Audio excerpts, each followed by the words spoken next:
একাংশ দুই এটা বাতৰি কাকত আৰু দুই এটা চেনেলে তেখেতসকলে মিথ্যা নেৰেটিভ ক্ৰিয়েট কৰাৰ কাৰণে মৌলানা বদৰুদ্দিন আজমল সাহেবৰ ফটো লগাই AIUDF দল বিজেপিৰ লগত থকা বুলি প্ৰচাৰ কৰি আছে। এটোক আমি কনডেম কৰিছোঁ। কঠোৰ ভাষাত আমি এনেকুৱা ধৰণৰ নিউজক গৰিহণা দিছোঁ।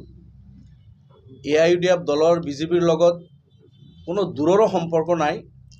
আমি দুটা দল সুমেৰু কুমেৰুত অৱস্থিত, গোটেই অসমবাসী জানে।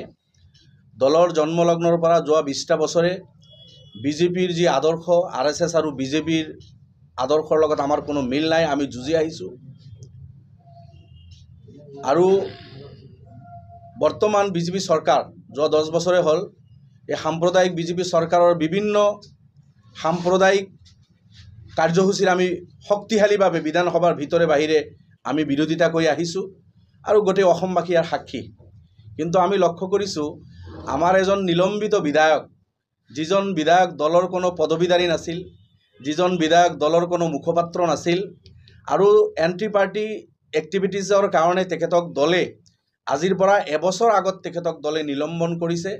এজন নিলম্বিত বিধায়কৰ কোনো এটা কথাৰ ওপৰত ভিত্তি কৰি আমাৰ মাননীয় সভাপতিৰ ফটো লগাই AIUDF দল বিজেপিৰ লগত থকা বুলি যিটো প্ৰচাৰ কৰিছে, সঁচাকৈ এটা প্ৰতিষ্ঠিত বাতৰি কাকতৰ এনেকুৱা প্ৰচাৰ আমি কাম্য কেতিয়াও নকৰোঁ।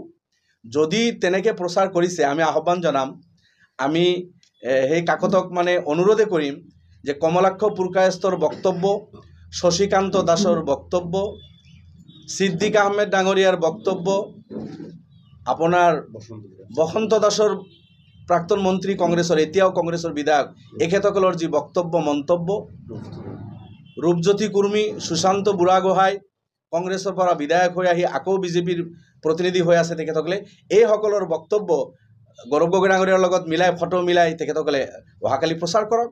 যদি আমাৰ বিষয়ে তেনেকৈ প্ৰচাৰ কৰিব পাৰিছে কিয় নোৱাৰিব? আপোনালোকে জানে আজিৰ বিজেপি দল কংগ্ৰেছৰে এটা ভাৰ্জন ক'লে ভুল নহ'ব। হেমন্ত বিশ্ব ডাঙৰীয়াৰ পৰা আৰম্ভ কৰি আপোনাৰ যদি লক্ষ্য কৰে, সিদিনালৈকে কংগ্ৰেছৰ ডাঙৰ নেতা আছিল হেমন্ত বিশ্ব ডাঙৰীয়া, পীযুষ হাজৰিকা, জয়ন্ত মল্ল বৰুৱা, অজন্তা নেওগ, ৰূপেশ গোৱালা কংগ্ৰেছৰ আজিৰ মন্ত্ৰী, বিজেপিৰ মন্ত্ৰী, ভুৱনেশ্বৰ কলিতা ডাঙৰীয়া, বলিন চেতিয়া, প্ৰধান বৰুৱা, পল্লৱ লোচন দাস, মানৱ ডেকা, দিগন্ত কলিতা, জিতু গোস্বামী, ৰূপজ্যোতি কুৰ্মী, সুশান্ত বুঢ়াগোহাঁই, শশীকান্ত দাস, সিদ্দিক আহমেদ, বসন্ত দাস, কমলাক্ষ পুৰকায়স্থ, এই যে মই গোটেইখিনি গিনালোঁ কোন দলত আছিল? UDFৰ সদস্য।